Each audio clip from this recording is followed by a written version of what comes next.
Ben Nelson, I work for the Public Accountability Initiative. I have short questions for Mr. Holbrook and Dr. Klein.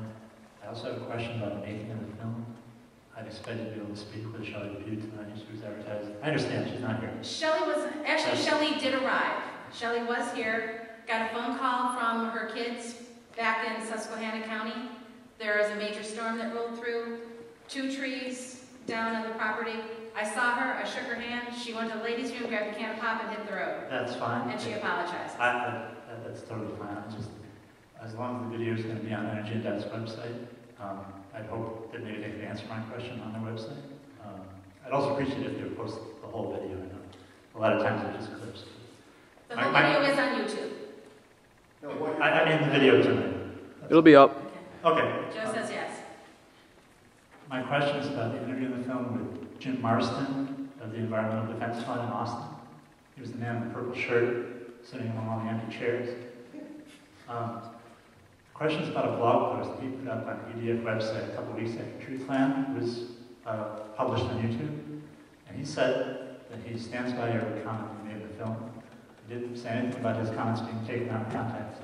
But what he did say was that he would not recommend the film because he didn't feel that it offered what he was told when he was asked to interview. He said he was told by producers of the film that there was going to be a balanced look at both sides of the estuary. And he said specifically the film had not yet been sold to the Independent Petroleum Association of America, which funds Energy and Debt. These are his comments. You can find them on EDF's website, edf.org. I don't know if they're true. I reached out to him and emailed him. I haven't gotten a response. But since the funding of this film by Energy and Debt has made clear in the film, I'd like to know if it was entirely clear to all the participants exactly what they're participating in. So that's a question for Energy and Depth to answer at a later date. Joe was here from Energy and Depth. I don't know that he'd be able to answer that Was question he for you involved? tonight. But the 2 of you, maybe you can swap contact information and he can get the information that you need. Well, I'm a big fan of your website, so if you could answer the question in a public forum rather than just in, that'd be great. Really quick question for Mr. Holbrook. Your company, as far as I know, recently moved its headquarters for the top executives to Houston. Are you still going to be based in the Western New York area? Just given your earlier comments about Liberty Store, are you moving to Houston with the CEO and other executives? I have not committed yet. In fact, there was an article that appeared in connection with this presentation in Art Voice that referenced options that I had been granted. Those options happen to relate to incentivize people, unfortunately now, to leave New York State and move back to Houston. I say unfortunate. It's unfortunate for those of us. I'm a nearly 60-year resident of this state. I've raised my family here. We moved the company here and the corporate headquarters here to Blaisdell, New York, a little over 4 years ago. We drew on the University of Buffalo and their geology department and the expertise that we found there, among other places, to bring people in. We had over 70 people employed by the company. The vast majority of them were in New York State. And now as a result of 4 years of delay, we're down to less than 20. And yes, that is correct. But the plans are now to shift the U.S. headquarters out of New York and move it down to Texas. Just a real brief question for Dr. Klein. I guess that sir would like to see all the jobs leave the state. But go ahead.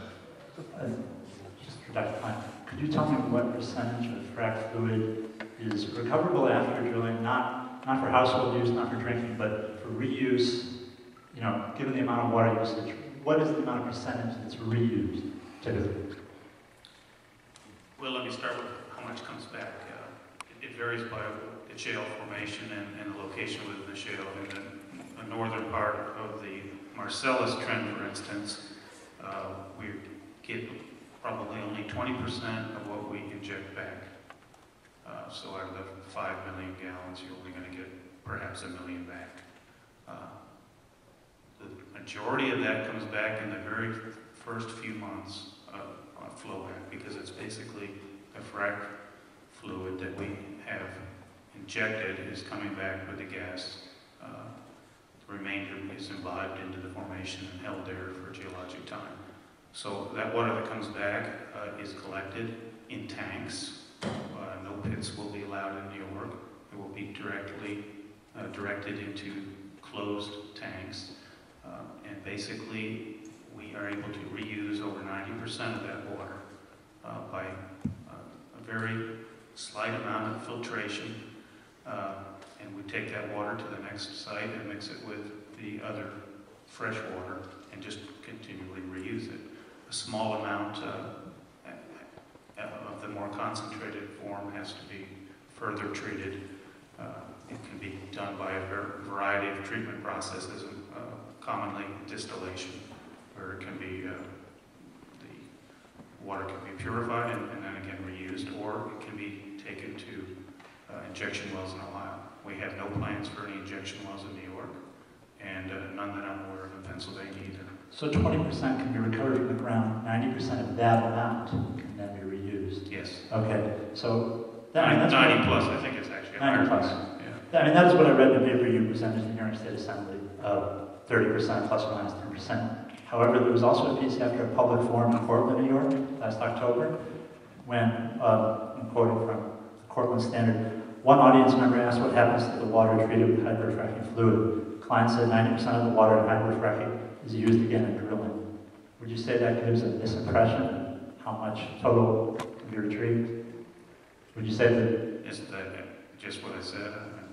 I guess I'm confused. I mean, 90% of all the water initially used versus 90% can be reused and the 20% retrieved from the ground. 90% of what comes back is reused. The rest of it never comes back. Okay, thank you. Thank you all.